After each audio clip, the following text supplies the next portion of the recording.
할렐루야. 이 아침에 우리는 우리가 누구인지 또 우리가 이 땅에 사는 목적이 무엇인지 다시 한번 새롭게 함으로 하루를 시작합니다.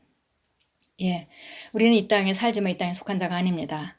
그리고 이 땅은 지나가는 것이고 우리는 가야 할 곳이 있습니다. 예, 그곳은 정말 우리가 아무리 기대해도 지나치지 않은 그런 좋은 곳입니다. 그곳에는 우리 하나님 아버지가 계시고 또 예수님이 계시고 또 우리보다 먼저 하늘나라로 가신 아름다운 성도들과 또 가족들이 있습니다. 예, 이 땅에 우리가 사는 동안 목적 있게 살아가는 것이고요.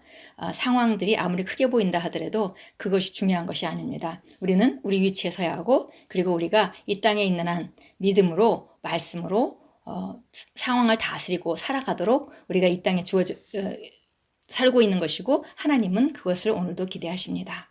예, 오늘 9월 19일 목요일입니다. 우리가 오늘 나누는 말씀의 제목은 능력이 아닌 인격체에 집중하십시오.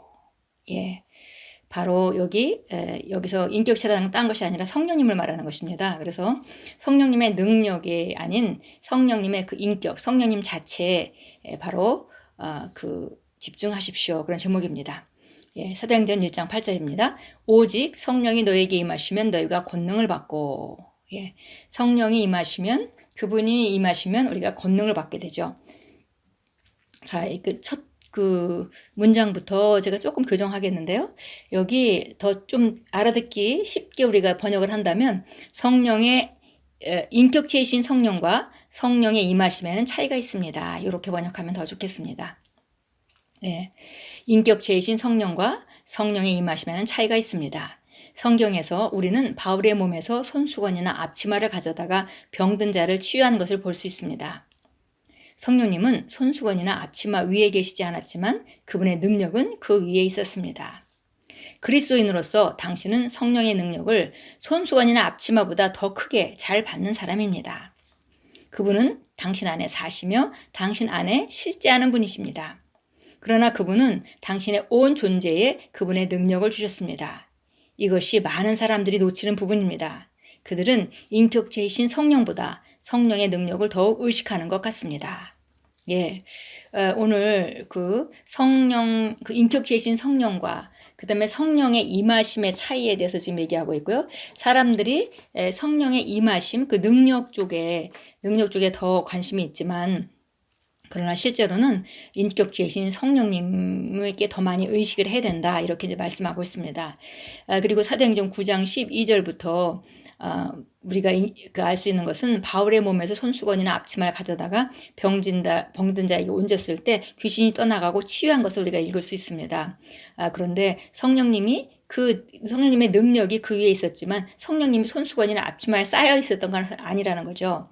예, 그런데 그 손수건이나 앞치마에도 쌓여 있었다면 그러면은 우리는 얼마나 성령의 능력을 잘 받는 사람이냐 이렇게 이제 말하고 있습니다. 당신은 성령의 능력을 소유할 수 있지만 성령의 인격체와는 교제하지 않고 있을 수도 있습니다. 그것은 위험합니다. 예전에도 그런 일이 있었고 오늘날까지도 그런 일이 일어납니다. 예를 들어 삼손은 하나님의 능력을 부여받았습니다. 그 능력은 그의 머리카락 안에 있었지만 그는 바르게 살지 않았습니다. 그는 하나님의 말씀을 무시하고 블레셋 사람과 사랑에 빠졌습니다. 삼손은 자신의 결정이 잘못되어야하는 것을 알았음에도 불구하고 문제가 올지라도 하나님의 능력을 활성화시키면 된다는 자신감에 차 있었습니다. 그는 어떻게 하면 능력이 역사하도록 몸을 흔들 수 있는지 알고 있었습니다. 그는 능력에 접촉하는 방법은 알았지만 인격체와 교제하고 있지 않았습니다. 당연히 그는 자신의 잘못에 대한 값을 결국 치러야 했습니다. 예, 바로 우리가 삼손을 예로 들고 있는데요.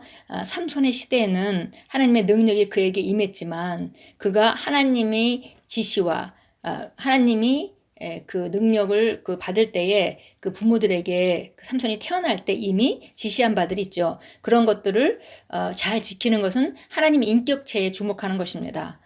그런데 그는 능력을 어떻게 하면 흔들어 깨워서 그걸 쓰는지는 알았지만 하나님의 명령과 하나님의 말씀에는 기울이지 않았기 때문에 능력에 접촉하는 방법은 알았지만 인격체와 교제하고 있지는 않았다라고 표현했습니다.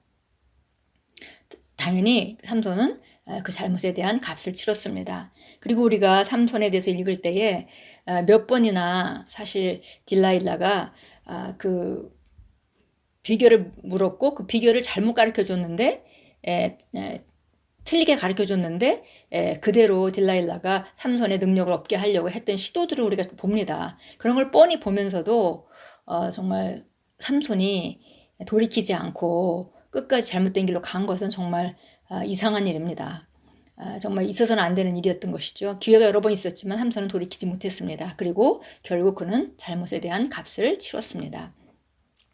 오늘날 일부 사람들도 이와 같습니다. 어떤 사람이 병든 자를 치유할 수도 있고 귀신들을 쫓아낼 수도 있지만 그가 성령님과의 교제 가운데 있지 않다면 그의 삶은 하나님께 합당하지 않습니다. 그가 가지고 있는 것은 성령의 임하신 뿐이며 이는 하나님이 원하시는 바가 아닙니다. 성령님과의 교제는 당신의 삶에서 가장 중요한 것입니다. 매일 그분과 함께 보낼 규칙적인 시간대를 정하십시오. 그분은 당신의 삶과 미래, 가족과 직업, 재정과 당신과 관련된 모든 것에 관한 신비를 당신에게 알려주실 것입니다. 그분은 당신을 독수리 날개 위에서 날게 하시고 승리를 거두며 살도록 인도하실 것입니다. 할렐루야. 예, 성령님과의 교제 시간을 매일매일 정해놓고 하는 것은 너무 중요합니다. 우선순위에 밀려서 매일매일 교제를 못하다 보면 우리도 삼손과 같이 그렇게 하나님의 능력은 늘 기대하고 있지만은 그분과는 교제하지 않고 그분과 알아가지 않고 친밀해가지 않는 그런 삶 가운데로 빠질 수도 있겠습니다. 예, 그래서 매일매일 우리가 그분과 교제하고 살아간다면 점점 더 친밀해지고 그리고 우리 삶에 대한 모든 신비들을 우리가 기도하면서 발견할 수 있도록 알려주시기도 하고 그래서 우리는 승리하는 삶을 살게 될 것입니다.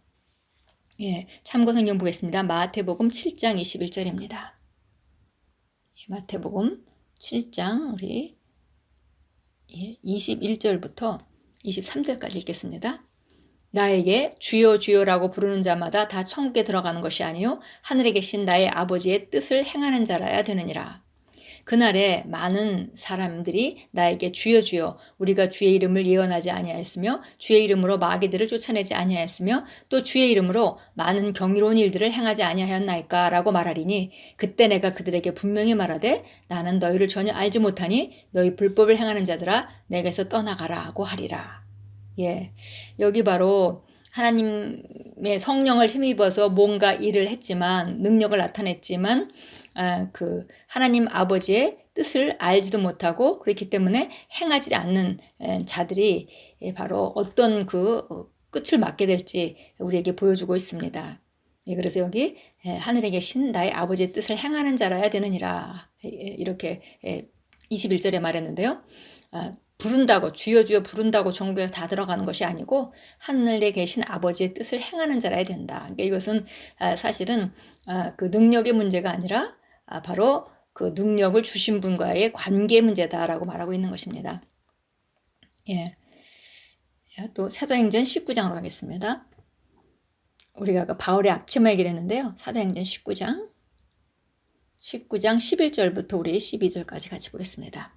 하나님께서는 바울의 손을 통해 비상한 능력을 행하게 하셔서 심지어는 그의 몸에서 손수건이나 앞치마를 가져다 병자에게 대기만 해도 질병이 떠나고 또한 악령들도 그들에게서 나아가더라. 예, 이런 일이 있었습니다.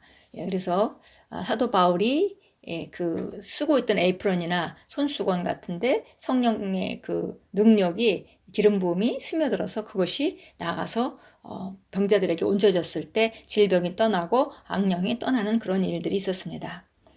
그러나 이제 우리는 그런 손수건이나 그 앞치마의 문제가 아니라 우리가 그 성령님을 우리 안에 모시고 살고 있고 그러니까 우리는 더 강력한 그분의 도구가 될 수 있습니다. 중요한 것은 우리가 그 능력으로 우리가 기능하는 것도 중요하지만 그 능력보다 더 중요한 것은 인격체이신 성령님을 알고 그분을 우리가 성령의 음성을 소멸하지 아니하고 그리고 성령을 우리가 슬프게 하지 않고 근심하게 하지 않고 그분과 계속 친밀해가며 점점 더 그분으로부터 잘 듣고 또 그대로 행하고 하면서 우리가 모든 성품의 변화와 모든 능력의 변화와 모든 이런 변화로서 우리가 전진하는 것 그것은 더 중요한 것이죠.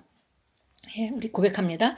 복되신 성령님, 내 삶에 있는 당신의 영광스러운 임재에 기뻐합니다. 당신은 내 안에 실제이시며 나에게 인격체로서 실제하십니다. 당신의 능력이 지금 내 안에 역사하고 있습니다. 나는 그리스도 안에서의 부르심을 성취할 때 당신의 인도와 지시에 온전히 순종함으로 스스로를 깨끗하게 합니다.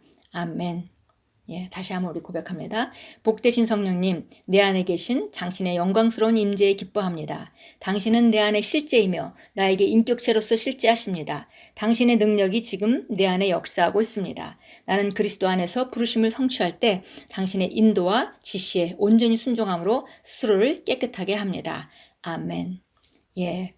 우리가 성령의 능력을 사모하는 것도 좋지만 그분과 가까이 그분의 음성을 늘 들으며 그분께 늘 순종하며 또 우리가 따름으로 말미암아 전진하고 변화하는 그런 삶이 우리에게 매우 중요합니다. 오늘도 우리가 말씀을 통해서 그런 삶을 살기로 우리가 결단하고 그리고 우리 안에 계신 성령님께 늘 귀를 기울이고 초점을 그곳에 맞추는 그런 귀한 하루로 만들어 가십시오. 그분께서 우리의 교정해야 되는 부분도 말씀하실 것이고 또 말씀을 들을 때 터치함으로 우리가 들어야 될 뇌마도 주실 것이고 그리고 우리가 고민할 때 위로도 해주실 것이고 또 어떤 결정을 할 때 지혜도 주실 것입니다.